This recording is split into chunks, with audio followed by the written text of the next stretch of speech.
سلام چطورین؟ امیدوارم که حال دلتون خوب باشه. امروز اومدیم با یک ویدیوی جدید. یک جعبه پر از خوراکی عجیب غریب و خارجی داریم. قراره با هم دیگه تستش کنیم. پس با من همراه باشید. خب بریم برای تست اولین محصول. کراکس با طعم پیتزا. جالبه. ظاهر شبیه بیسکویتای ترد خودمونه. بریم ببینیم مزهش چجوریه. من خیلی از این کراکس پیتزا خوشم اومده و از 1 تا 10 بهش نمره 10 میدم. قشنگ مزه بیسکویت ترد میده، با همون تردی ولی با طعم پیتزا. محصول بعدی که میخوام تست کنم این مسواکای ژلیه. اینجا یه سری حفره داره که با چرخوندن این قسمت ژله ازش بیرون میزنه. بریم بازش کنیم. با طعم بلوبریه. و از این بالا که فشار بدم قرار ژله بیاد بیرون. داره میاد بیرون ولی یکم سفته. ببینید فقط داره از 2 تا دونه حفره میاد بیرون یا اینکه خیلی سفته. فقط از 2 تا حفره اومده بیرون. بریم تستش کنیم. مزه ژله‌ای معمولی میده که با طعم بلوبری باشن. از 1 تا 10 بهش نمره 3 رو میدم. اونجوری که تبلیغشو کرده بودن عجیب غریب نبود. اونجوری هم که باید راحت میومد بیرون ولی نیومد. محصول بعدی که میخوام تست کنم ترند این روزاست. اونم چیزی نیست جز این لواشک‌های بستنی که بهش میگن آیس رول. خیلی واسه این هیجان دارم.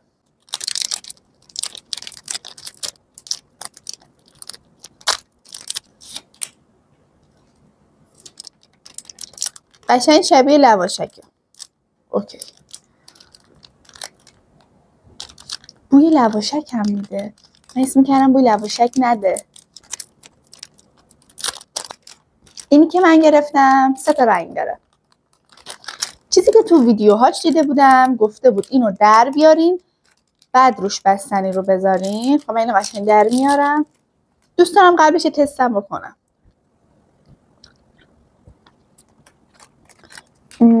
شبیه لواشکه. بوی لواشک میده ولی مزه شکلاتی طوری داره. مزه لواشک نمیده. ترش هم نیست. من بستنی رو آوردم. بریم که بستنی رو بریزیم توش. بعدش یه قاشق خودمون بخوریم.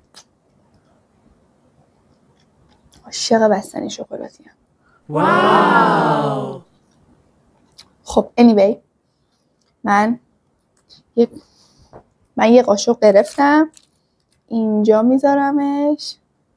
اینو باید سریع رول کنیم که سفت بشه مثل این که. خب رول شد. داره سفت میشه. سفت شده. بخوریمش. انقدر سفت شده نمیتونم بجوام. از 1 تا 10 شماره 6 رو میدم. اون 6 نمره فقط به خاطر اینکه خیلی چیز جالبی بود، ترند بود و مزه لواشک اصلیه رو خودم خیلی دوست داشتم.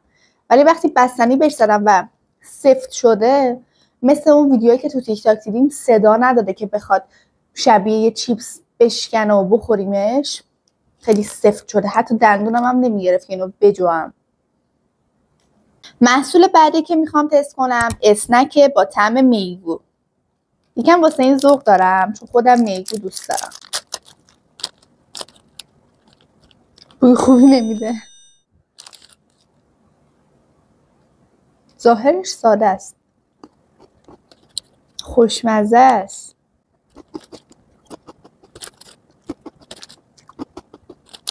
دوستش داشتم. از 1 تا 10 بهش شماره 9 میدم چون یک کوچولو بافتش سفته.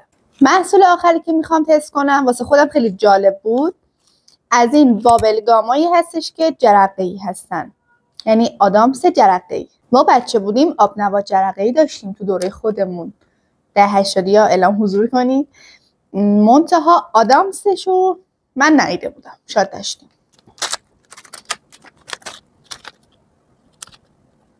بوی آدامس خرسی میده ولی خیلی کم توشه.